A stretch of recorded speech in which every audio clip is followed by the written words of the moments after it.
വളരെ പ്രശസ്തമായ ഒന്നാണല്ലോ coffee house masala dosa. അതെങ്ങനെ ഉണ്ടാക്കാമെന്ന് കണ്ടു നോക്കാം. അതിനാവശ്യമായ സാധനങ്ങൾ എന്തൊക്കെയാണെന്ന് നോക്കാം. 2 കപ്പ് പൊന്നിയരി 6 മണിക്കൂർ വെള്ളത്തിൽ കുതിർത്തെടുത്തത്. ഉലുവ 1 ടീസ്പൂൺ. അരി കുതിർക്കാനിടുമ്പോൾ ഈ ഉലുവ കൂടി വെള്ളത്തിലിടണം. ഉഴുന്ന് 1/4 കപ്പ്. ഉഴുന്നും 1 മണിക്കൂർ വെള്ളത്തിൽ കുതിർത്തെടുക്കണം. അവൽ 1 കപ്പ്. അരി അരയ്ക്കുന്ന സമയത്ത് ഈ അവലും കൂടെ ചേർത്ത് കൊടുക്കാം. അരി അരയ്ക്കുവാൻ ആവശ്യമായ വെള്ളം.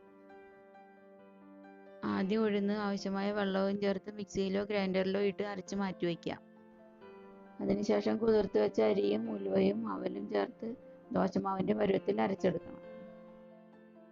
ഇനി അരച്ചു വെച്ച ഉഴുന്നും ഈ കൂട്ടും കൂടെ ചേർത്ത് നല്ലതുപോലെ മിക്സ് ചെയ്ത് 8 മണിക്കൂർ പുളിക്കാൻ വയ്ക്കണം. 8 മണിക്കൂറിന് ശേഷം ഈ മാവിലേക്ക് ഉപ്പും ചേർത്ത് ദോശ ചുടുവാനായി മാറ്റി വയ്ക്കാം. ഇനി മസാലയ്ക്ക് ആവശ്യമായ സാധനങ്ങൾ.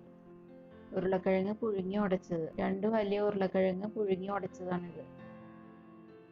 ഒരിടത്തരം സവാള ചെറുതായി അരിഞ്ഞത്. പച്ചമുളക് 2 എണ്ണം ചെറുതായി അരിഞ്ഞത്. ബീറ്റ്റൂട്ട് 1 എണ്ണം ചെറുതായി അരിഞ്ഞ് വേവിച്ചത്. കടുക് 1 ടീസ്പൂൺ. ഉഴുന്നുപരിപ്പ് 1 ടീസ്പൂൺ. മഞ്ഞൾപ്പൊടി 1/4 ടീസ്പൂൺ. ഗരം മസാല 1/2 ടീസ്പൂൺ.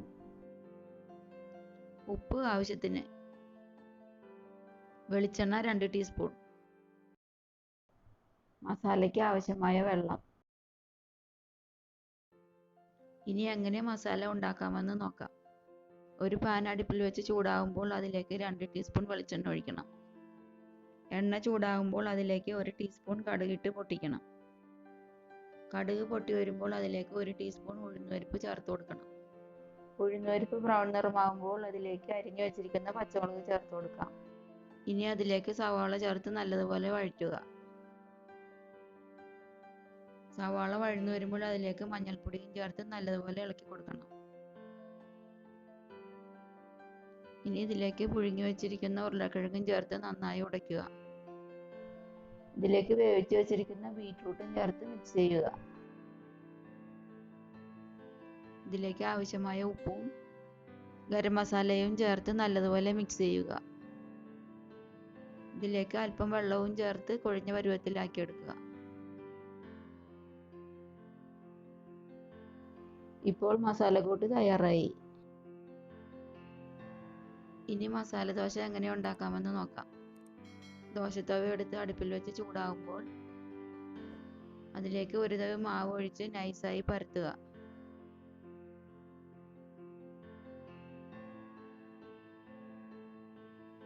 മൊരിയാൻ തുടങ്ങുന്ന ഘട്ടത്തിൽ അതിലേക്ക് മസാലക്കൂട്ട് വെച്ച് മടക്കിയെടുക്കാം. ഇനി കോഫി ഹൗസ് മസാല ദോശ കഴിക്കാൻ കടയിൽ പോകേണ്ട ആവശ്യമില്ല. നമുക്ക് വീട്ടിൽ തന്നെ ഉണ്ടാക്കിയെടുക്കാം.